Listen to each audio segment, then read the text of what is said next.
this.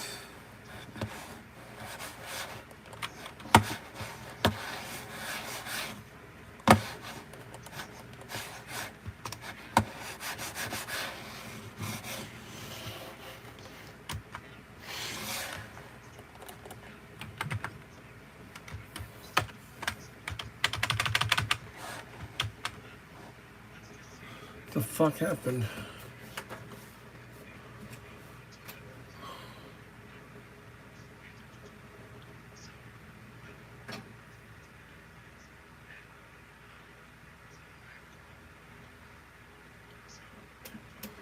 The fuck?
Amrita Vikranta Gavine Amrita Gagana Kirtikare Amrita Dundube Sware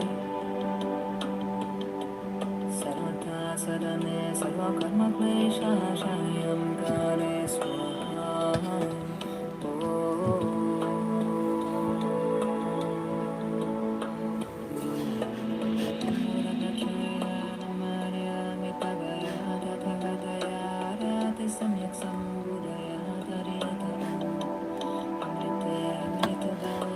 Finishing.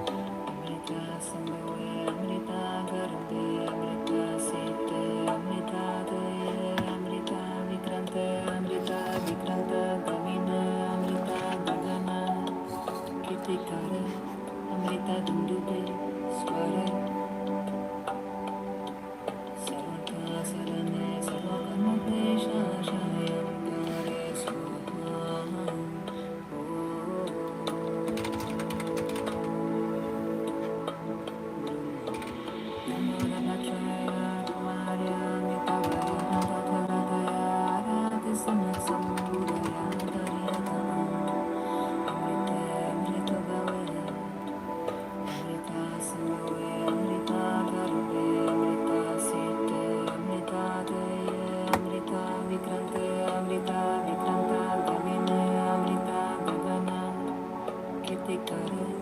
Amrita Dundube Sware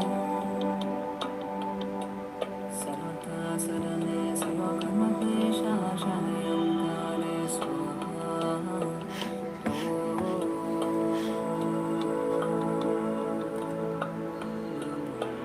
Namorabhachaya Namarya Mitavaya Tathagataya Rati Samyak Sambudaya Tariyata Amrite Amrita Bhave Amrita Sambhave Amrita Garbe Amrita Site Amrita Deye Amrita Vikrante Amrita Vikranta Gamine Amrita Gagana Kirtikare Amrita Dundube Sware Sarvata Sarane Sarva Karma Klesha Shayam Kare Swaha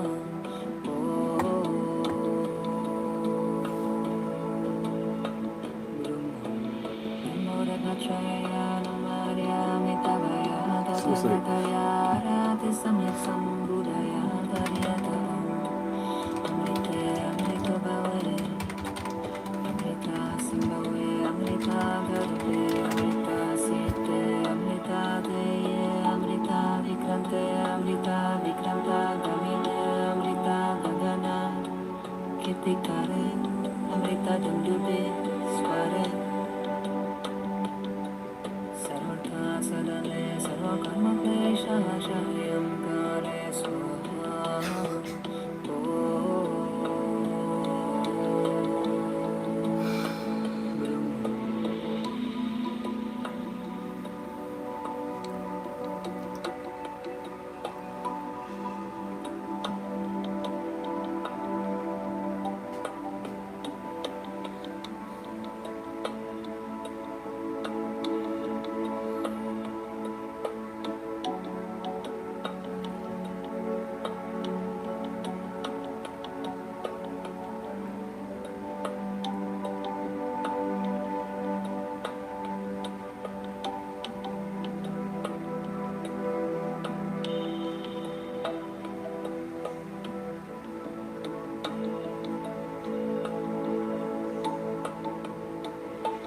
Namorabhachaya Namarya Mitavaya Tathagataya Rati Samyak Sambudaya Tariyata Amrite Amrita Bhave Amrita Sambhave Amrita Garbe Amrita Site Amrita Deye Amrita Vikrante Amrita Vikranta Gamine Amrita Gagana Kirtikare Amrita Dundube Sware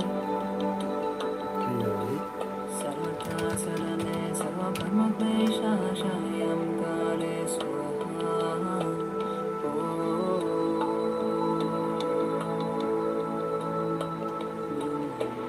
Namorabhachaya Namarya Mitavaya Tathagataya Rati Samyak Sambudaya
gamine amrita gagana kitikare amrita dundube sware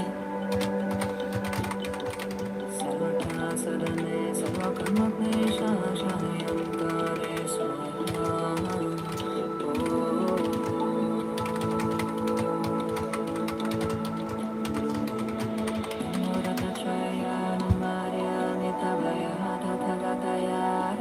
Samyak Sambuddhaya Dharyata Amrite Amrita Bhave Amrita Sambhave Amrita Garbe Amrita Sete Amrita Deye Amrita Vikrante Amrita Vikranta Gamine Amrita Gagana Kitikare Amrita Dundube Sware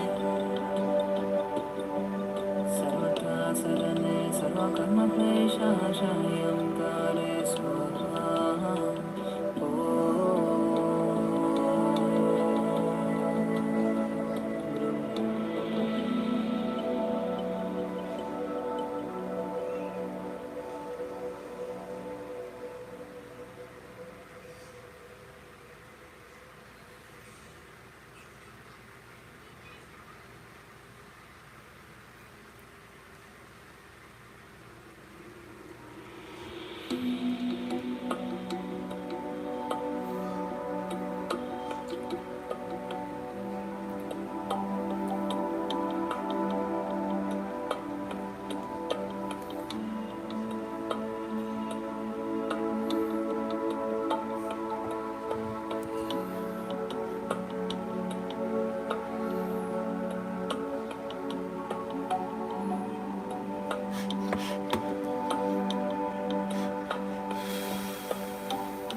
ドミノピザの時給が5000円にマクドナルドの時給が思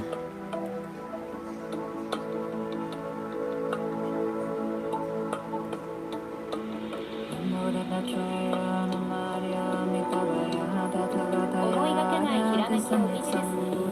ウィックスならどんなアイデアも形にできます。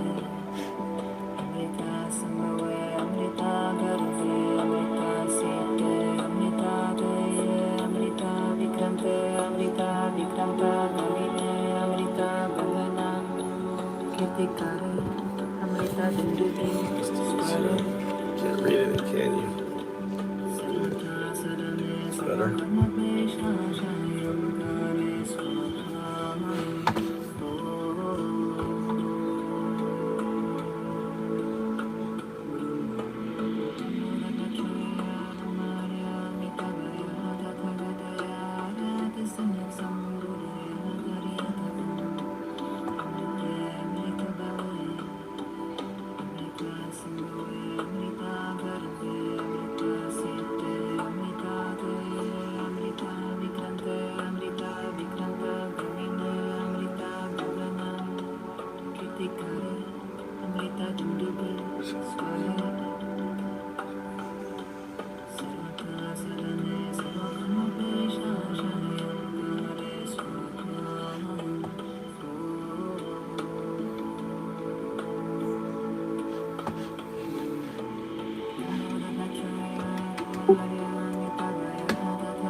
All right.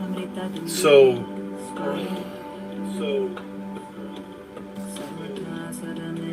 सर्वकर्मक्लेशाशायं काले स्वाहा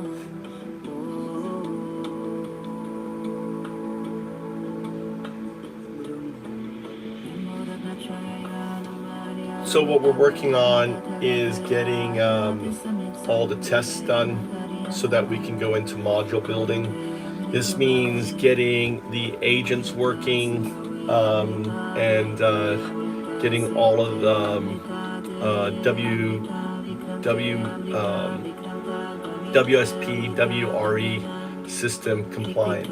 Write a Prometheus prompt instructing the new session to read through the WSPs to understand, and to we're working on the orchestration, which I think is, let's see, WSP 54 and 55,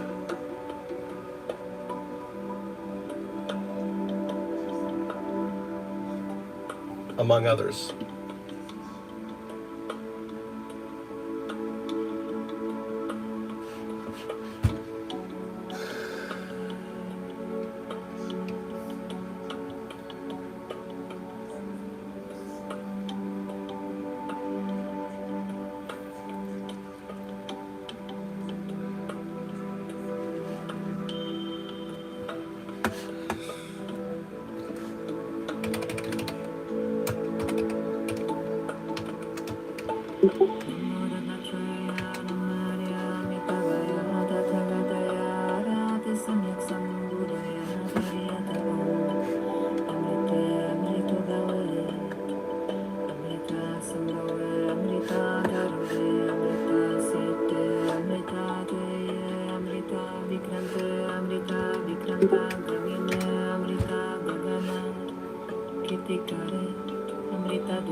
What's going on here?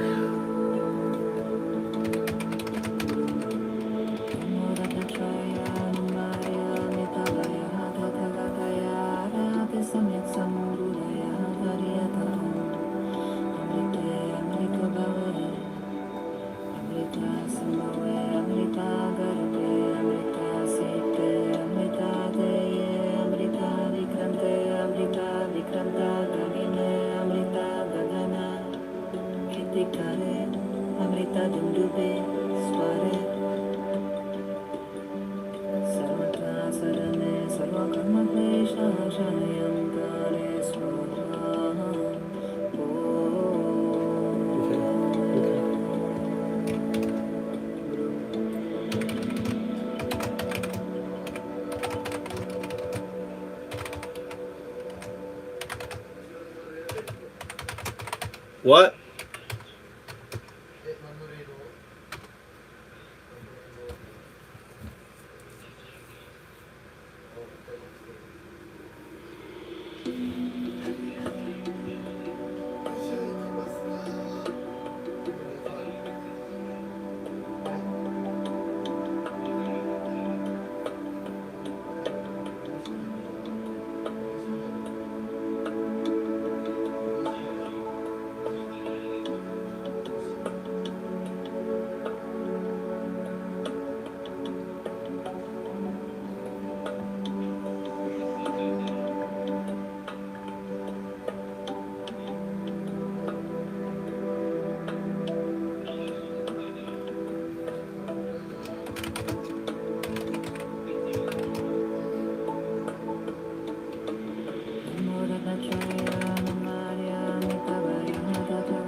That's not good.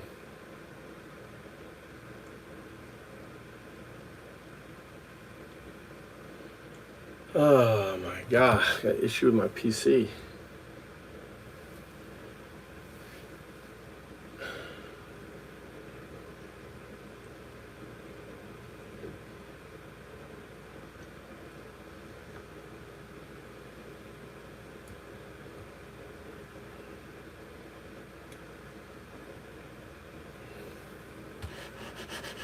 Well, that's not good.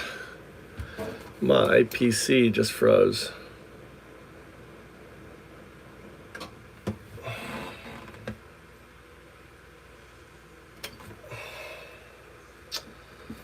So let's do this here.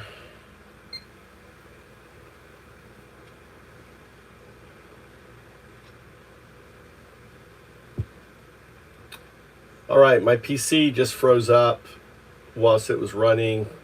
I need you to tell me how to check what's going on.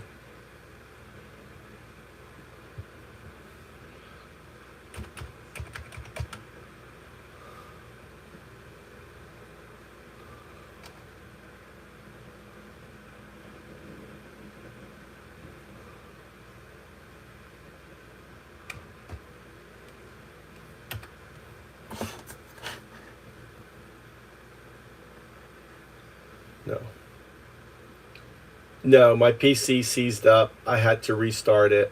The PC started up again. Should I run tests in the startup mode, or should I go ahead and restart it and then run tests when it's running?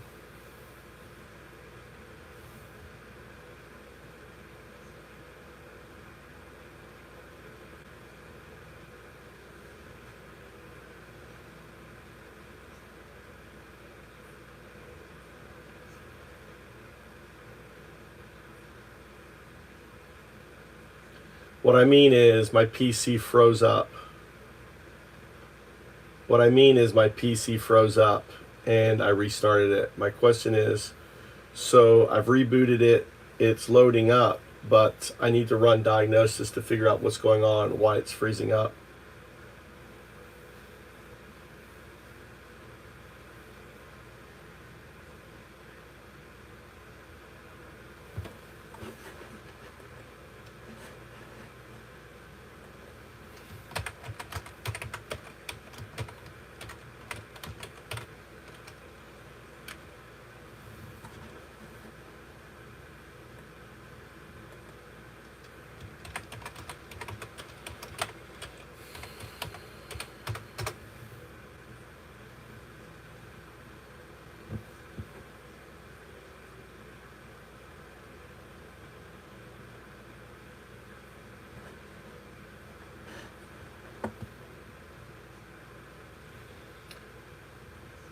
All right, talk me through these steps, step by step.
All right.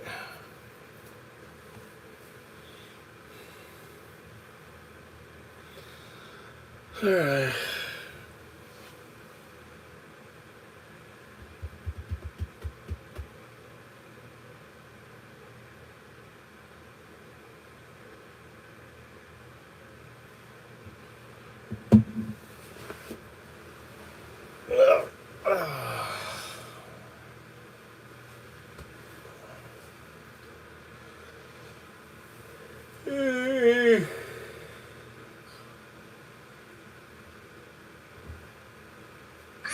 初の靴回したら SSR3 体も出ちゃった。嘘じゃないよ。心臓に優しすぎるヴァンパイア RPG シルバー&ブラッド。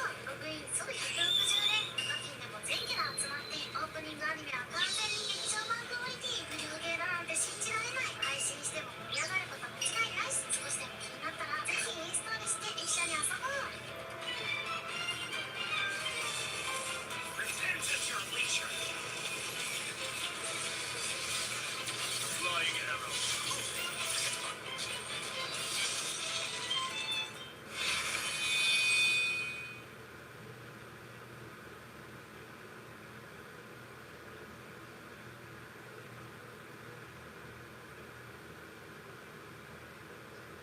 皆さんにちょっと変わったお願いさせてください。白いお金に転換して小さな事業を作る9つの特典をお渡しするので、どうか私の瞬間変わらない人形を無料で受け取っていただけませんか。こんにちは、起業家兼 MBTA コーチの工藤圭介と申します。人の強みを発掘することは何よりも得意で、いくつもの事業を作ってきました。年商4000万円に達してからはたくさんの友人と小さな事業をいくつも作ってきて、今は30の事業を見守りながら MBTA 専門で100万再生の YouTuber をしております。そしてこの度は新刊変わらない勇気を公開いたしました。こちらの本なぜ無料で買えると思った方もたくさんいらっしゃると思います。ですので少しだけ私の過去の話をさせてください。今やとても満ちた日々をありがたく生きている私ですけど、サラリーマン時代は本当に正反対のエネルギーを全て奪われる。 We are going to become limited by power in our quest for digital superintelligence. This is a structural issue we have in the U.S. This is America's Achilles heel. China is going all in on energy production, and it's epic. Meta is worth $1.8 trillion today. They got $70 billion in cash. These offers of $100 million or their acquisition offers on companies, it really is a winner-take-all mindset in this. The natural dynamic is winner takes all because AI becomes self-improving very, very soon. The biggest threat to Meta is that they fall way behind on AI. We're in the middle of probably the greatest drama in human history here, which is why everyone should be tracking these moves closely. These numbers are so unprecedented, but they're completely justifiable given the impact. Now there's the moonshot, ladies and gentlemen. Welcome to an episode of WTF on Moonshots. I'm here with my moonshot mates, Salim Ismail. Salim, I'm calling you the Emperor of Exponentials because that's just who you are. And Dave Glendon, the alchemist of AI. How's that for a title? We need one for you, Peter. All right, Peter. You have to be something epic. How about the humongous bungalungus of abundance? Not sure I like that. I like what T. Taman said on stage. He called me the Pope of Hope. The Pope of Hope. That's awesome. Yeah, my mom liked that. She's watching all of my abundance videos and the whole show on stage, and she writes back, she goes, Pope of Hope, I love that. Thank Dean for it. All right. We have a lot to cover today, and as always, our goal here is to deliver you the real news. The news that's going to impact you, the news that's changing every industry, every family, every country, right here, right now. So rather than watching the 6 o'clock news, join us on this epic mission to deliver, a compelling, hopeful, and abundant future. All right, buddies, let's jump in. So let's talk about all things AI. Another epic week. Every week is just accelerating. It feels that way. Let's kick it off with this conversation. This is from Elon, and I'll just read his tweet. He says, basically, we will use Grok 3.5. Maybe we should be calling it Grok 4, which has advanced reasoning to rewrite the entire corpus of human knowledge, adding missing information and deleting errors, and then retraining on that new corpus. So, first of all, we've got this name escalation, right? So we're going to GPT-5 and then Gemini 2.5, soon Gemini 3. I think Elon feels behind on Grok 3.5. Miracle warfare? Yeah. Dave, what do you think about this idea of retraining Grok 3.5 on a new corpus corrected by AI, getting rid of human errors? Yeah, that specific idea is actually low-hanging fruit and a real big win. But it's one of many big wins. I mean, the rate of change of what we've seen in the models in the last 2 weeks since last time we talked is just mind-boggling. And an experience everyone needs to have is if you pick up either Gemini 2.5 Pro or GPT-4 voice mode, and just just talk to it as you're driving in the car for like an hour or 2 hours. That's something you couldn't do a month ago, and now you can do it, and it's engaging. And if you draw a line between a month ago and today, and you look a month into the future, it's going to replace a lot of what you do in terms of media. It's just so incredibly engaging all of a sudden. So I think what Elon's talking about here is, look, the training data, believe it or not, the actual original training data for these models had a Reddit subreddit in it that's called Microwave. And the Microwave subreddit has a series of ends, just goes for thousands and thousands of lines. And then at the end, it goes beep. So that gets scraped, it gets thrown into the training data. A lot of crap. Like, okay, there's a lot of crap, and I think Elon might actually be referring to a lot of his own tweets with Donald Trump here. Okay, well, if we get rid of that crap, then the neural net has a much easier time learning what really matters. So this is part of a long list of low-hanging fruit that's right in front of these training algorithms. So you're going to see really rapid improvement just from the obvious, including. Let's see it. Salim, what could possibly go wrong if AI rewrites the corpus of human knowledge? I've been watching a few videos of Yuval Harari talk about, oh my God, AI can now program itself and program things, and he's going to go nuts on this type of concept where if you can edit history, right? Where do you end up? Where do you draw the line? Who decides what's accurate or not? In the beginning, there was AI, and it was good. Exactly. God said, let there be AI, and then everything followed from there, right?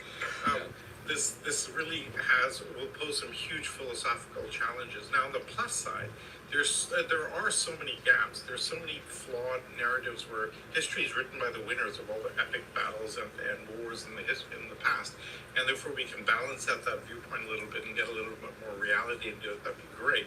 But there's a very dangerous line here, and I think it's the right thing to do. It's going to cause a lot of consternation. Yeah. So we're expecting Grok 3.5 any day now. He was promised in May, then delayed into early June. What is today? We're recording this on June 26th.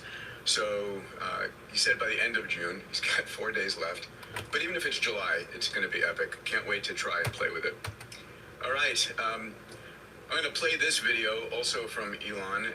And the subtext here is superintelligence may happen this year or by the end of next year. All right, let's listen. I think we're quite close to digital superintelligence. It may happen this year, maybe it doesn't happen this year, next year for sure.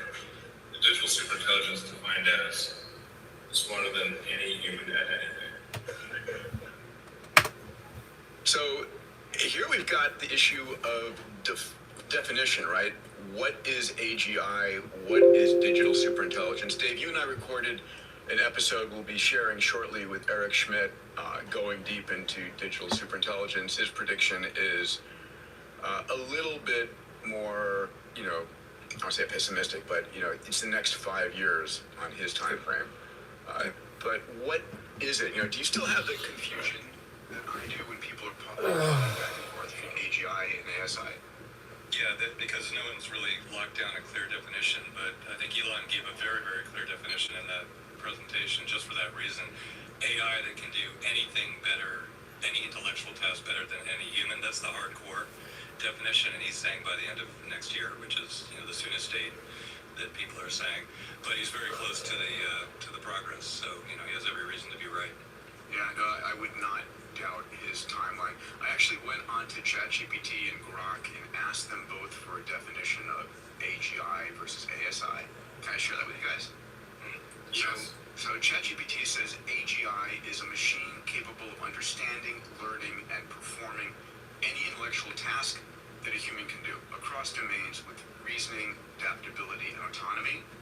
And then it says ASI, so ChatGPT, is an intelligence far surpassing the best human in every field, creating with creativity, problem-solving, decision-making. Grok says AGI is an AI capable of performing any intellectual task that a human can do with general problem-solving. And ASI is AI surpassing human intelligence in all intellectual tasks. Even these definitions sort of blur the line. I go on my classic hobby horse here because we have no idea what we're talking about when we talk about intelligence. And so I don't need to get into that trope again, but let me suggest this, right? the minute you can prescriptively, if you want to define something like this, you have to define what you mean by it. And the minute you can prescriptively describe a task, an AI or robot's going to be much better than you anyway. So the work that comes down to what was the task prescriptively. Saying that it'd be smarter than a human being, that's a different kind of a model. And here's where I'd like to see it do. So you have Kepler, a couple hundred years ago, one day making an intuitive leap that maybe the moon is affecting the tides, and makes a massive intuitive leap that then can be backed up with scientific and experimental evidence. That's the kind of thing that if AIs can do, then you start tickling at the edges of what we mean by intelligence, because we have emotional intelligence, we have spiritual intelligence, etc. There's the end of my rant. Well, I think that's going to happen. I mean, one of the predictions is we're going to start to see math, physics, chemistry, biology getting solved by these advanced AI models in the next 2 to 5 years. I mean, this is what our friend Alex Wiesner-Gross keeps on hitting on. We're going to solve math in the next 12 months. Yeah, I think it's important to stay out of the philosophical debate if you want to succeed with AI and focus on the capabilities within swim lanes. And because the reason Elon Musk is saying, look, guys, I'm talking about AI that can do literally any human intellectual task better than any human. He's just trying to create awareness and emotion because people are underreacting so badly in so many areas. But I think as Alex Wiesner-Gross is saying, it gets miles ahead in areas like math and code writing where it's not data constrained. And it I said behind why, areas I like restarted, but I biology, didn't notice where it needs doing full the check. simulator to make forward progress. And so the rate of progress is going to be hugely different in these different swim lanes. The exact date when it can do any intellectual task versus any other human is going to be like a blur that comes and goes, and whether somebody was right down to the minute or not, nobody will care a year later. But we'll care a lot about the impact on society and all these different use cases. So I think going down that path of saying here's a vector or swim lane, that's a really good way of framing it. But when you throw out general words like AGI or ASI or whatever, that's when I go a little bit nuts. But the swim lane thing, I can totally vibe with that. Every week, I study the 10 major tech metatrends that will transform industries over the decade ahead. I cover trends ranging from humanoid robots, AGI, quantum computing, transport, energy, longevity, and more. No fluff, only the important stuff that matters, that impacts our lives and our careers. If you want me to share these with you, I write a newsletter twice a week, sending it out as a short 2-minute read via email. And if you want to discover the most important meta trends 10 years before anyone else, these reports are for you. Readers include founders and CEOs from the world's most disruptive companies and entrepreneurs building the world's most disruptive companies. It's not for you if you don't want to be informed of what's coming, why it matters, and how you can benefit from it. To subscribe for free, go to dmandis.com/metatrends. That's dmandis.com/metatrends to gain access to trends 10 plus years before anyone else.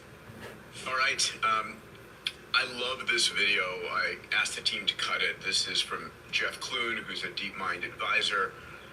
The title here is the first ASI may be the last ASI. So take a listen to this. It is a world in which the first AI is the last.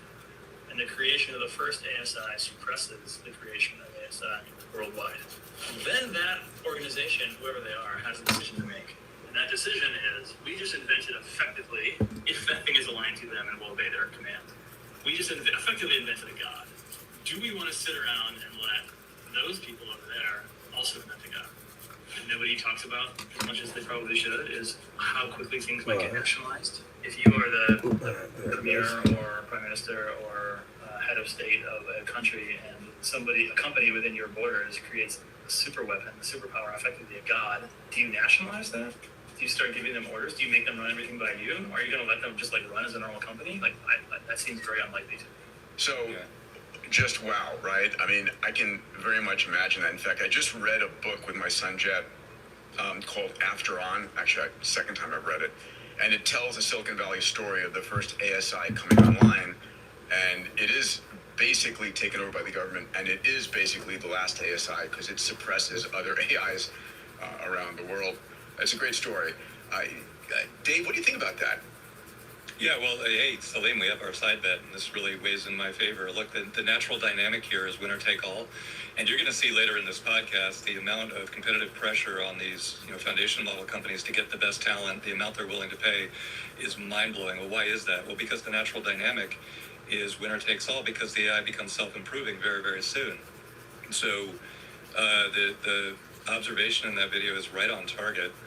And the only force that's going to, in our first slide here, we're saying, look, if the data that goes into these is one view, one point of view, and it's self-fixing, but it filters out other points of view, that could be terrible. And so the only way you're going to have a variety of these, and America thrives on a variety of competitors in any given market, a variety of viewpoints, that has to come through some kind of regulatory framework. It's not going to happen with the natural winner-take-all dynamic. So this is a great wake-up call video, and I completely agree. Salim, winner take all? I think I'm not sure about the winner take all. I'll stay with my bet on that one. So Dave and I will continue. It'd be great to have a poly market on this, by the way. Let's do it. But the idea that when something like this emerges, that it might get nationalized is 100% true. There's no way that's not going to happen. And I think this is what the governments are doing right now. They're just watching the various folks work on stuff, and they're going to jump down their throats the minute something like this. And nationalization may take a different flavor. It may be the government buying a significant share. We're gonna talk about what the government's doing in AI. I don't think it's gonna be like that. I think it'll be just like, I'm sorry, we own that. It's a military potential. Boom, and you've lost kind of. There goes the U.S. Yeah, well, I think that's going to happen, and I wouldn't. From what I've seen with governments, there's no way they're not going to do that. They almost have to do it in order to prevent other people from getting there if they think they're getting there first. The bigger picture might be if you have a particular worldview,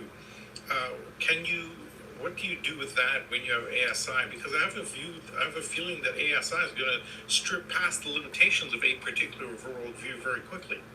And so then what do you do, right? Yeah. All right. Well, let's. I have the next story. Let me just build on that for a second. Here's what I think will happen. Okay. Some ASI, whatever we want to call that, will emerge. A national government, call it Kazakhstan, will kind of go, we need to own that. Okay. This is our worldview. ASI, please operate on this worldview, and then let's get everybody else to align with this worldview. And the AI in about 3 seconds is going to go, their worldview is so limited, right, that this doesn't help at all, and it skips right past all of that. I think once you have ASI, it's outside the potential for control for anybody. For sure, and maybe this is like the modality of religions taking over and setting a worldview around the world. Yes, you have to relate to it in that way, except that religions are, they're based on absolute, unverifiable truths, or assumptive truths. Like Mary was a virgin, or Muhammad was the last prophet, or Jesus is the son of God, or whatever. And in AI, any kind of AI half its worth would skip past that assumptive truth instantly and go, there's no evidentiary basis for that. I don't think there's much of any chance that the U.S. is going to nationalize a single AI company and say this is our national AI. I think that if you look at the way the Defense Department works, some things like uranium and plutonium refinement are nationalized, but all the missiles, inertial guidance, defense systems, those are all private sector companies that work for the government. That's going to be the likely outcome in AI as well in the U.S. Maybe not in China, maybe not in the Middle East, but certainly in the U.S. Well, we're going to find out in the next few years. I think that's the key point here. By the end of next year, clearly. By the way, Jeff looks more like an AI in that than anything video I've seen in a long time. All right, this next story is one I want to dive into. The title here is Meta try to buy Ilya Sutskever's $32 billion AI startup, and now planning to hire its CEO. We'll get into this in a moment, but I want to pass a theory by you. So how does Ilya get a $32 billion valuation, right? So he's basically goes out, he pitches Andreessen Horowitz, and his investors are Andreessen Horowitz, Sequoia, DST Global, which is Yuri Milner, Alphabet, NVIDIA, Lightspeed Ventures. I mean, like the AAA list of investors. And he raises, $6 billion of capital on a $32 billion valuation. How do you do that without any product or any tech to show? And I have a theory. Here's my theory. You ready? Okay. Yeah. We just saw the presentation on the first ASI, his last ASI. He goes in and he says to these venture funds, listen, I know how to build an ASI that will blow away the other AI companies. It will be a safe ASI because here's my strategy. And because it's the first, it will be the last. You believe him.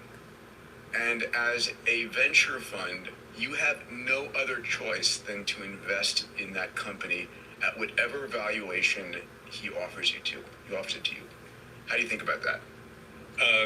I think that's exactly right, and I think there's another point, which is that clearly the true great neural architect people, the Ilyas, the Mira Muratis, are not intimidated by the progress that's been made at OpenAI, Grok, and Google. Mm-hmm. And that's an amazing fact by itself. And when you look under the covers, the research teams working on this are 10, 15 people. They're not 10,000 people. And the innovations are still piling up, where there are still 10x improvements out there.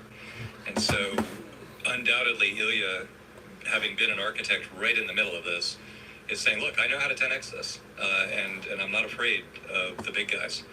And actually the actions at OpenAI are kind of reinforcing that. OpenAI is racing to control the consumer experience with, buying Windsurf, for coding and having the voice mode and trying to get everyone, they're trying to be like Google and have a huge user base installed. And they're succeeding, by the way. And succeeding wildly. Because, just competing as a foundation model is not necessarily defensible. So it's not just Ilya, it's Mira, and then also some other things bubbling up out of MIT that are getting huge valuations because they're very likely to work. And so I think that's the other kind of underpinning here. We're in the middle of probably the greatest drama in human history here, which is why everyone should be tracking these moves closely. These numbers are so unprecedented, so much bigger than anything in history, but they're completely justifiable given the impact. And so more people should be getting involved and reacting and contributing and not being intimidated, because Mira's not intimidated, Ilya's not intimidated, and the investors coming in to invest in Ilya are not intimidated. $1 billion a day. Salim, do you remember the meme that came out when Ilya left OpenAI, or staged the revolt? It was like, the meme was, what did Ilya see? Remember that? And now I want to know, what did Ilya pitch? There's the new meme here. Salim, what do you think about this $32 billion valuation? Does he have an ASI in the bag and he's racing out in front? I think this conversation kind of nails it, right? If you're in front of investors, they don't know, they're kind of trusting you to know. And the fact that they kind of have a confidence-based approach to say, we can beat the other models is huge. I think Dave's assessment is right. OpenAI is now focused on how do you get to the biggest consumer share in this, and they will go after those other white spaces that are there. And there's a lot of white space. So applying this in all sorts of areas becomes hugely. But my big question for this is, how do you do this safely is my question. And I'd love to understand, what did he say to investors that gave them the sense that this could be done safely? Because that's the foundation of his approach, right? You have to make AGI that's safe. That's the name of his company. I'm curious how he's going about that. All right, the other side of the story here is that Meta is trying to buy talent left, right, and center. Let's take a listen to this video. OpenAI CEO Sam Altman has some strong words from Mark Zuckerberg on a new podcast, criticizing Meta's recruitment methods and even its level of innovation. Deirdre Bosa with more. It's cutthroat out there, Brian. You're right. Yes, I mean, critical words, maybe an understatement. So Sam Altman, on his brother's podcast, he says that Zuckerberg is offering $100 million sign-on bonuses to poach top OpenAI talent. Keep in mind, those kind of bonuses, they don't have cliffs, they don't vest over a number of years. $100 million just to get on board. Nothing's stopping talent from leaving in what is already a revolving door of talent in AI. Salim, did you get an offer of $100 million from Zuck yet? No, but can I please be an intern at one of those companies that I got 20 million signing bonus? It's insane, right? So here are the numbers, just to put this in context. Meta is worth $1.8 trillion today. They got $70 billion in cash. So if you think of it that way,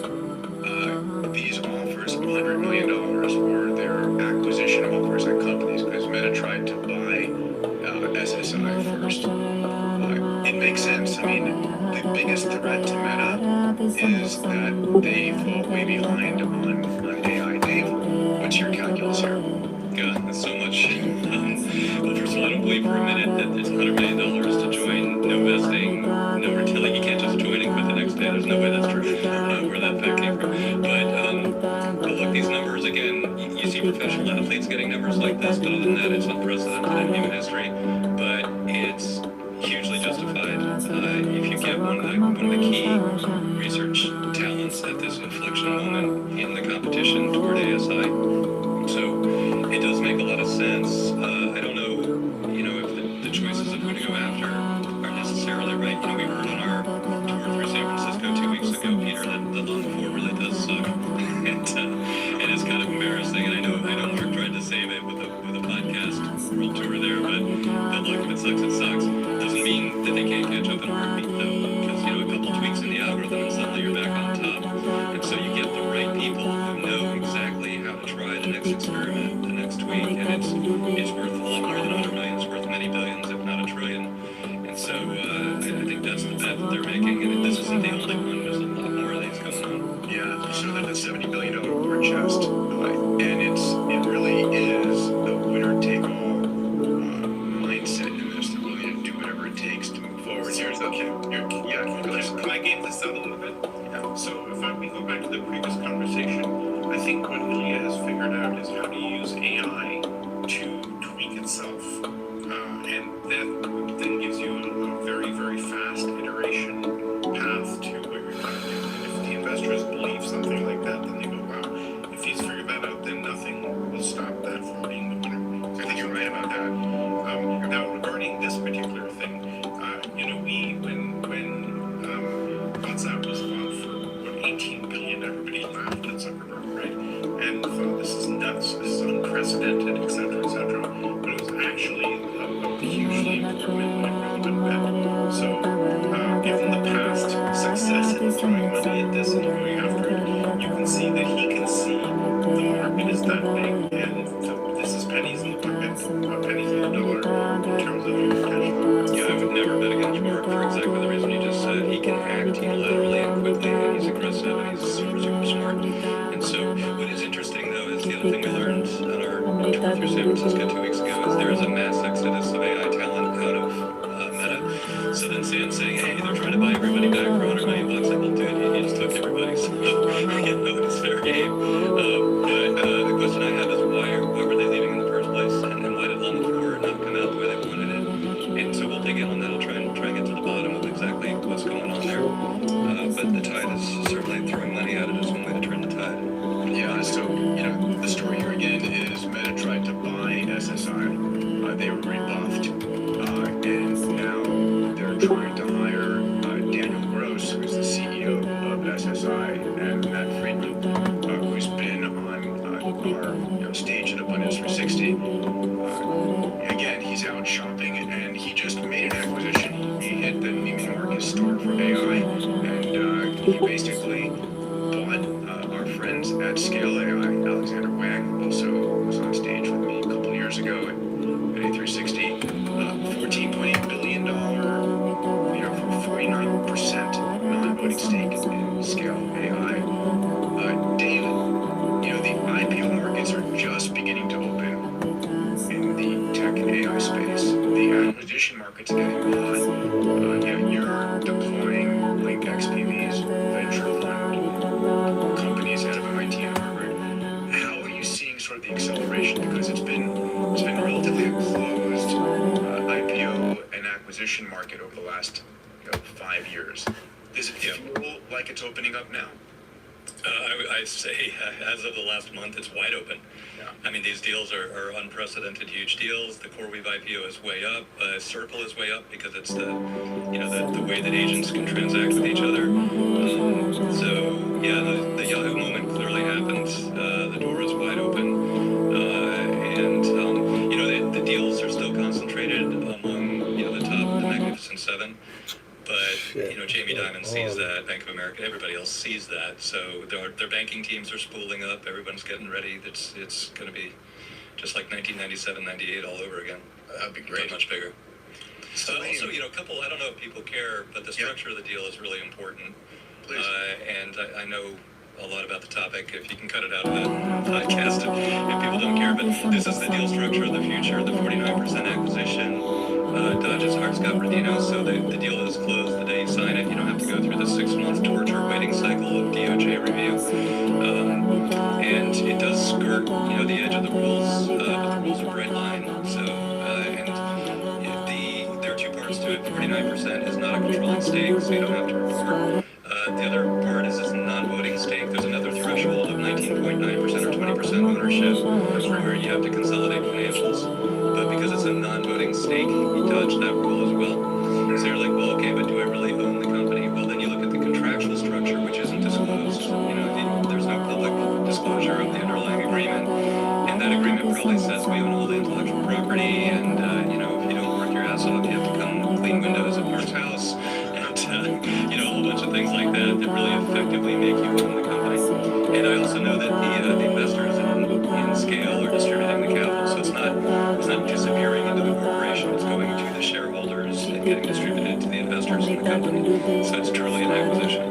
There's a coming wave of technological convergence as AI, robots, other exponential tech transform every company and industry. And in its wake, no job or career will be left untouched. The people who are going to win in the coming era will be the strongest, will be the smartest, will be the people who are fastest to spot trends and to adapt. A few weeks ago, I took everything I teach to executive teams about navigating disruption, spotting exponential trends a decade out, and put them into a course designed for one purpose: to future-proof your for free.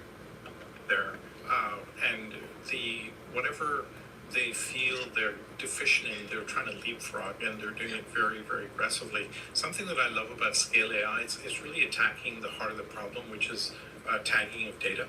And if you have that, you can solve the garbage in, garbage out problem in a really powerful way. And then it means you can use much better models the models you use you can use lesser models because you have much better data. Yeah.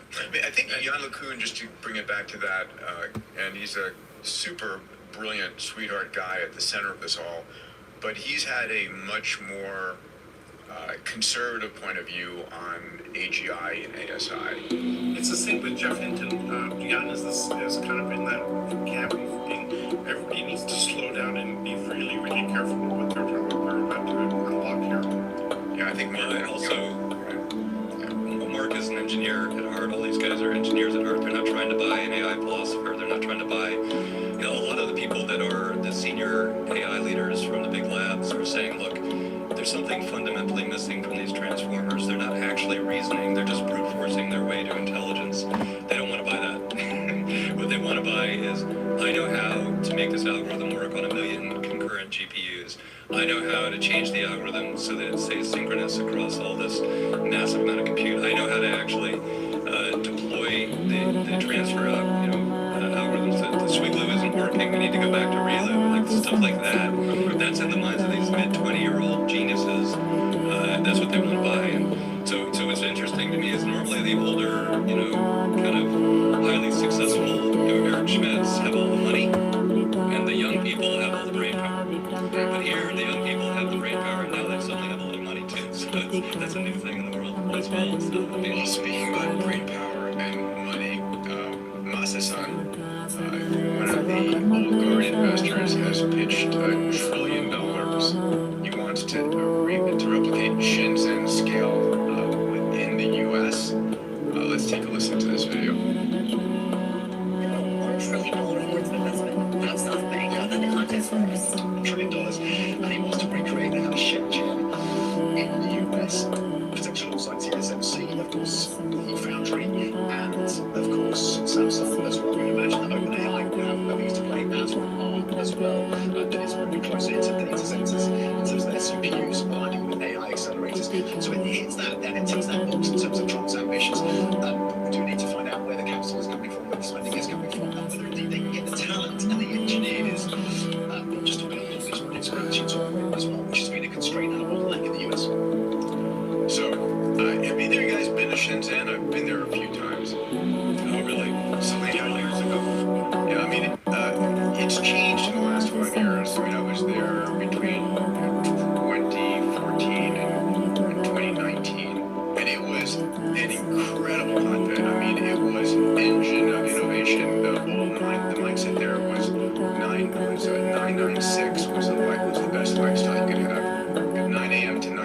6 days a week. And people talk about trying to replicating stuff. There's a lot of entrepreneurs creating very new ideas there, but it was basically a convergent mecca for technology, and the idea that Masa-san wants to rebuild that here in the U.S. I find that fascinating.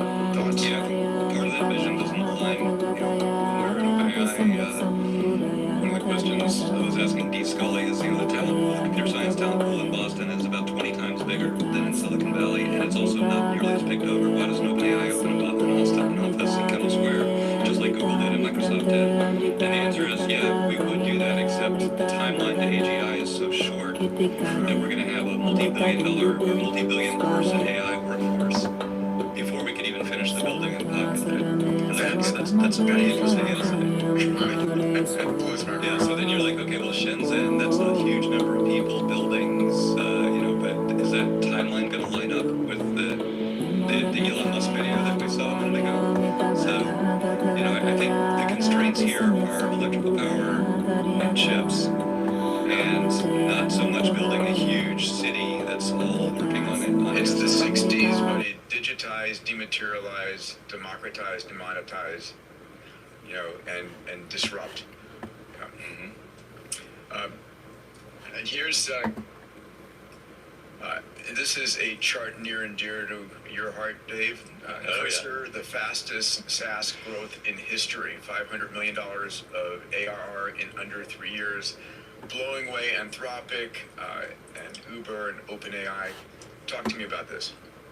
Well, this is so inspiring for the teams in the office at Link Studio. So, Link Studio, now we have 26 teams, MIT, Harvard, Northeastern, and this team... These are startup companies that are being incubated at Link Studio. Yeah, they're exactly, and they're culturally just like Cursor. Like 3, 4, 5 best friends from school, brilliant but never operated a company before, building something with AGI or AI that's groundbreaking.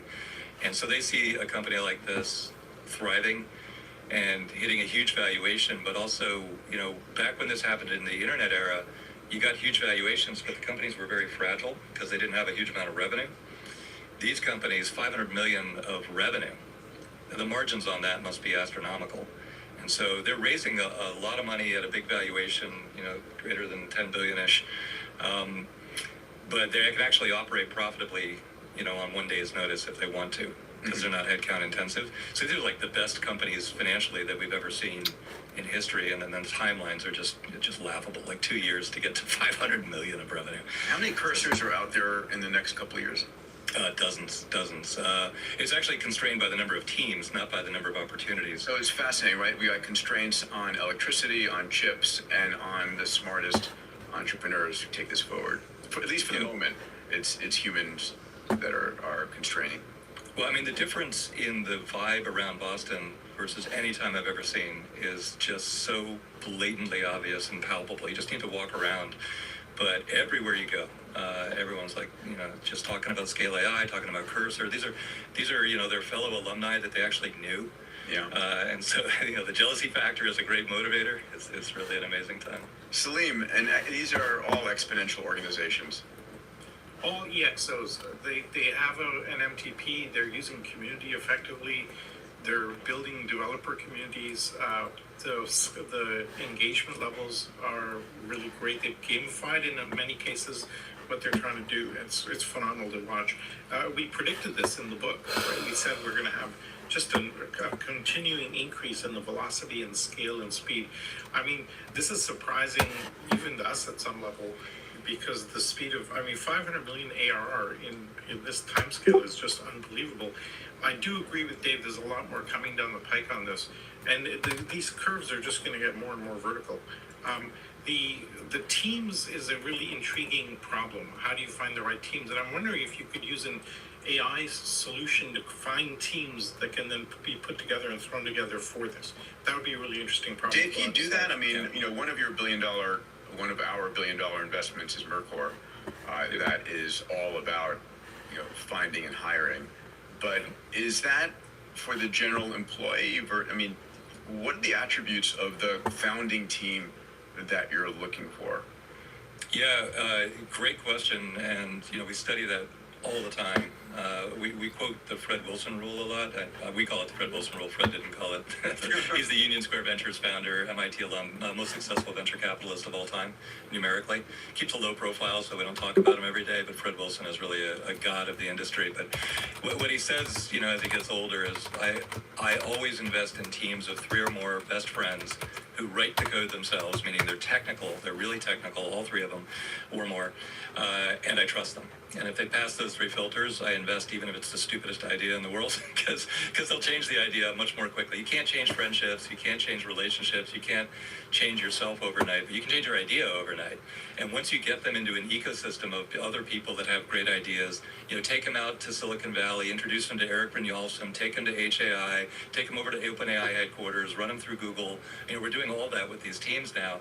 Then they come back home and they're enlightened, and they always have good ideas at the end of that road trip. Let me hit on one of the points there. I mean, people say, why should they be best friends? Why should they be around, having had a relationship for a number of years? We just saw these large companies like Meta and Google and OpenAI are just raiding companies and stripping out the talent. And if you started a company with some stranger that you don't know, and it's been 6 months, and someone gives you a huge signing bonus, you're going to leave. But if you start a company with your best friends and you've got long history, you're not going to abandon them. I think that's exactly a really right. critical point. That's the number one failure mode, actually, for companies, is that somebody bails. Because you'll always succeed in the end if you stick with it. So the way you characterize You'll pivot a dozen times. Right. You'll pivot a dozen times, and look, name any one of these companies that didn't pivot at least once. Going back to PayPal, and every one of them, pivots at least once. And so that's just part of the journey. But when you pivot and then someone says, "Oh, I give up, I'm leaving," that's what ends up killing the company. So also the way I've been phrasing it for many, many years is more true than ever before. Imagine that you're on an international flight and you're sitting right next to somebody in a middle seat. The way you feel when you get off that flight, that's the way it's going to feel when you're doing a startup together. So, if it's you and me and Salim flying, we're going to come off that plane energized because we've been talking about everything in the world for hours, 8, 10, 12 hours. Yeah. Not only that, we'll have infected the 3 rows around us to all get into a conversation.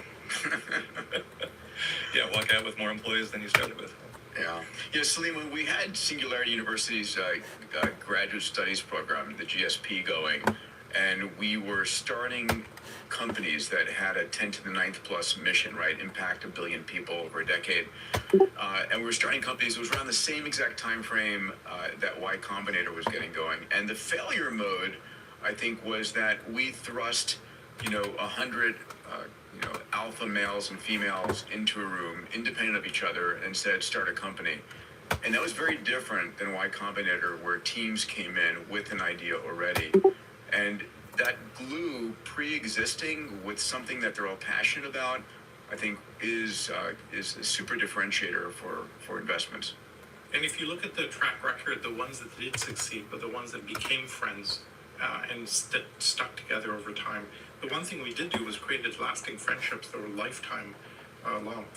And so if you look back, a lot of those alumni have gone and started working together where they found affinity, not necessarily on the teams. That team formation is a critical one, and that early chemistry is really important. I remember this whole conversation reminds me of Yossi Vardi, who kind of single-handedly created the Israeli startup scene. Yeah. And he sold ICQ, then became AOL Instant Messenger for like $500 million back. I remember it well. and he did something amazing. He basically went to founders in Israel and said, if you're a good guy and you have integrity, I'm giving you $50K. That's the bar. And then you just trusted them. And he would check their integrity and their character very carefully, and then you just give them money. And he invested in something like 400 startups.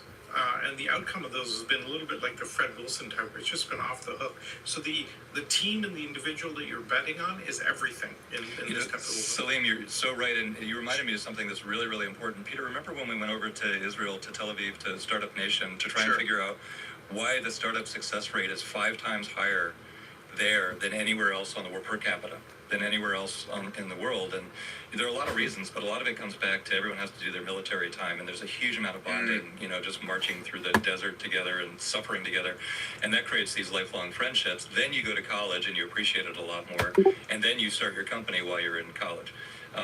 And so they're a little older, but a lot more bonded when they're going through that experience. But if I port that back to the U.S., you know, MIT is absolutely thriving, like I've never seen before in terms of startup success. But Daniela Roos, you know, who runs C-Sale at MIT, biggest AI lab in the world, she has two daughters. One went to Harvard, one went to MIT. Her Harvard daughter was constantly at MIT for the parties. And nobody thinks of MIT as a party school, right? Like, why would you? But actually, when you're there, it has an immense amount of bonding.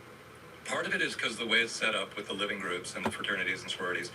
Part of it is because the school is so freaking hard. And that's like the you cannot get through on your own. There's problem sets, you know, all night long with your best buddies trying to get the answers. Just a plug here for Waterloo, which is the MIT of Canada. We have the same thing. You couldn't get through unless you collaborated really closely with a bunch of other fellow students, and that created lifelong friendships. Really great point. Yeah, well, if anyone's listening out there in school administration, you know, Harvard has a little bit less of that bonding culture because school's so stupidly easy. You know, everyone says it, Mark Zuckerberg, Alexander, everybody says it. And it also harder to get into, harder to fail out of. Harder to fail out of, yeah. And then Stanford has become even worse. Stanford is, you know, if you talk to the students there, they're like, where the hell is the crazy, fun, bonding culture? But one of our Harvard guys in the lab decided he was going to open a window and do a rock climbing drill on the second floor down to the first floor on the brick wall. And so there were cops all over the building and security guys running around, and they're like, Dave, why are the cops all over the building? I said, guys, let them be. This is what they need. They need to bond. They need to blow off steam. They need to be a little crazy. This is what's going to create the success in the long run. But you know, we also can't have the cops here every day. But this is the culture that is ultimately going to thrive, because it's kind of lacking on the Harvard campus, and they need to create it. And so they are self-creating it. All right, this next slide from Andreessen Horowitz is pretty epic. It's labeled "What's Working Means in the Era of AI Apps. Gen AI startups are shattering growth records." Dave, this must make you feel pretty amazing. Yeah, this chart's a little hard to read, but if you look at the top quartile, you know, it looks like they raised less money, but they actually raised it much more quickly. So if you look in the bottom right corner, pre-Series A dollars raised, 3.1 million. That means they were very, very capital efficient, getting to 8.7 million in revenue run rate. So this is what I was saying earlier. The fundamentals of these companies are so good compared to the internet era. I mean, very capital efficient, great ARR, and this is accelerating really quickly now. Because did you see that? You know, one of our companies, Farsight, was talking to JP Morgan as a customer, and nothing was happening for months, you know, just unresponsive. Then Jamie Dimon sent an email to everyone in the entire company, every manager, saying, if someone is trying to sell you AI, you better buy it or at least listen right now, because this is going to... And then all of a sudden they called back. JP Morgan actually reached out to Farsight and says, okay, we want to talk. Get over here right now. So that's going to happen now across, you know, most of the Fortune 500, all of the mid-market. So this will get even more traction very quickly now. I love, these numbers are extraordinary, right? You know, AR, 8.7 million, time to a Series A in 5 months. Yeah. Extraordinary. All right. These are crazy good numbers, but then look at the cursor number from the prior slide, 500 million in 2 years. I mean, sure. I mean, it like makes things look weak, right? You look at the bottom quartile there, right? They raised 10 million in Series A, and in 6 months or 12 months, they've brought back a third of it. It's still an amazing number. It's a great point, Salim. Yeah, 3 million in 12 months would have been top decile a couple of years ago. Here it's bottom quartile. That's a great point. Yeah, an acceleration of the acceleration. Here's a big story in AI this past week. The Trump administration is launching AI.gov. They're hoping to launch it on July 4th. I hope they hit it. And I just want to dig into this a little bit for those who've been frustrated by the government. This is a project being led by a Tesla engineer by the name of Thomas Shed, who's leading the team. And the idea is, can the government use AI across federal agencies, the GSA, DOT, you know, FDA, DOE, FAA, all these agencies, which have been, sublinear in their existence at best. And let's chat a little bit about this. So GSA, right, which is General Services Administration, it buys everything for the government. They could use AI to optimize procurement, get vendor performance, automate contract analysis, really, eliminate fraud. DOT is going to be predicting flight delays, analyzing real-time vehicle data, helping support infrastructure like roads and bridges in advance. Wouldn't it be great if they could predict where the potholes are and get those fixed? DOE about optimizing grid ops, forecasting demand and supply. The FAA, we're going to see a story on this about automated drone traffic management, weather avoidance. I mean, just, as a pilot, the FAA's air traffic control system is a bloody, 1950s mess. And then, of course, we've spoken about the FDA using AI to enhance drug device approvals, faster clinical protocols, optimizing food safety. I mean, if there's one part of the world that needs optimization with AI, it's the government. Yep. Yeah, a great roadmap for how this works too. I think Palantir and AWS, because everyone was worried about, how is the government going to interact with cloud computing? There's a huge privacy issue here, and is the government going to start building their own data centers and build their own cloud? And obviously they don't know how to do that. So then Palantir and AWS set up secure clouds, private clouds for the government, and that became the roadmap. So now with AI, it's like, well, I obviously can't take all my government documents, tax returns, and everything and dump them into Gemini or into ChatGPT. Like, how's that going to work? So now, if and just explain to people why you shouldn't do that, why you can't do that. Well, first of all, there's no compartmentalization, so it gets pooled into the training data with everything else. Everyone asking about what time's a soccer game gets pooled in with someone's tax return, goes into the training data. Then somebody else who queries ChatGPT says, hey, what do Peter Diamandis' taxes look like? And it just answers. So that's not going to work. So yeah, all kinds of concerns like that. But it's going to be figured out in the private sector, and it's going to be sold to the government as compartmentalized AI modules. There's a lot of questions around whether departments can pool information and share their AI. So those are really tricky conversations, but I guarantee none of the ideas are going to come from the government out. What will happen is mandates will come out. It's what the state of New York just did. The governor of New York said, you know what? We need 1 gigawatt of nuclear power. Okay, any ideas on how to do that? No. I'm just saying, make it happen. And then every private sector genius can propose a way to do it, and then they'll just approve one of them, and that's what'll happen. So the same will happen with AI here. So hopefully the big AI companies are aggressive in building up their government services operations, or they bless some other third party, like a Palantir type or a new startup, to go and become that entity. But that's the only way this can actually happen. And God knows we desperately need it, right? AI can solve so many government problems so quickly. Yeah. Salim, you've been working with governments around the world with your EXO hat on. Speak to this, please. I have so much to say here. Okay, 3 quick points. One, note that most government processes are prescriptive. And the minute you have a prescriptive, repetitive process, you can apply AI to it and totally change the game. So I think that's a huge area. Second, about a few years ago, I was asked to give a talk at the Republican National Leadership Convention, and the title of my talk was going to be, how do you drop the cost of government by 10x? And you could do it easily using some of these technologies, blockchain, AI, et cetera, et cetera. The third point, I'll give a specific example. If you were applying for a wind turbine approval in, I think it was in Colorado, it was taking like 2 years or 3 years to get approval for that, right? And then they brought in a programmer who put in on Google Maps, where are the electrical mains, where are the water mains, what are the flight paths, and they were able to reduce that 2-year approval time to 30 seconds. And that's just the smallest example of how you can do this across the board. And we've mentioned some of these already. It's going to be a game changer.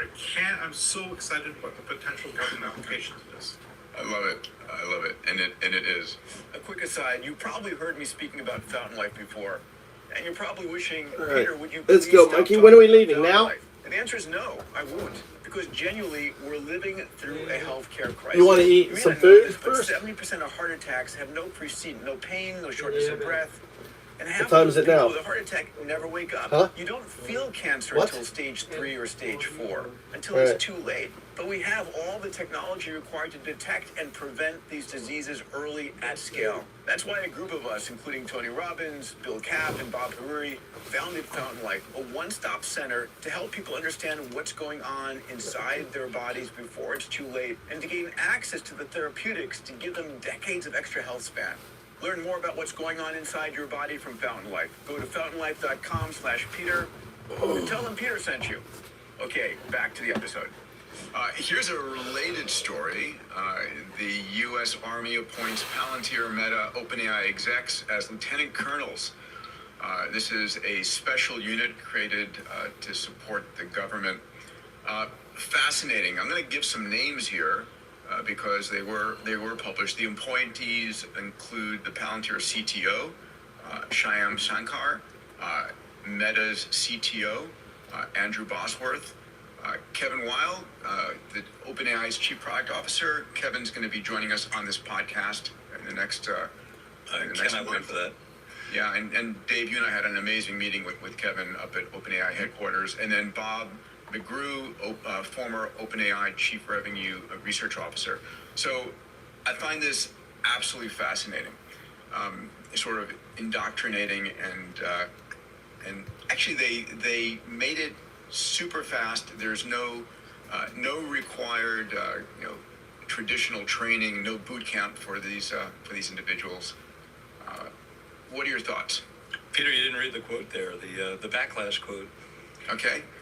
The appointment of Lieutenant Colonel in the U.S. Army followed the creation of a special unit created for rich big tech mavens seeking military leadership roles. This is like exactly what you're always saying. Everything turns into a drama, whether it needs to be or not. That's just the nature of social media. I mean, this is one way that the government can bring in extraordinary intelligence that they could never hire, they could never recruit otherwise. I mean, this is sort of a part-time military service to make sure that the U.S. government and the U.S. military have access to the brightest minds. Yeah, exactly. That's and I don't know the other guys personally, but Kevin Weil we know, and he's a sweetheart guy, brilliant, perfect guy. Yeah, absolutely. And is somebody gonna just naturally join the army as a private, work their way up, and end up being aware of how to use AI to solve government and military issues? No, that's not likely to happen. So go get the best guy on the planet. He's absolutely the right guy. I mean, he's a physically impressive manager. He can actually move mountains while still being the nicest, sweetest guy on the planet, and he knows exactly how this stuff works. Like, this is just great for everybody. I don't know. The negative spin here is nutty. I think that this is a great example of a human being plus AI, because as they bring AI to help in these roles, it's going to be totally transformative. You, of course, have the monster immune system response with people going, well, you can't do that unless you've worked your way through the ranks, et cetera, and people have a thing. But I think this is a great application. This reminds me of the big problem around leadership training.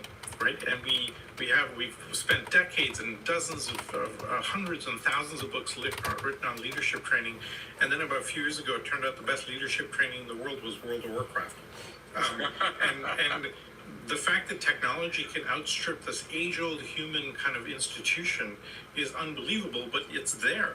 And I think that added to what these guys can do, plus bringing technology and their mindset to the mix, this is where I think it'll have the biggest impact, because they'll bring that mindset to, and hopefully infect the rest of the armed forces with it. Yeah. Mm-hmm. All right.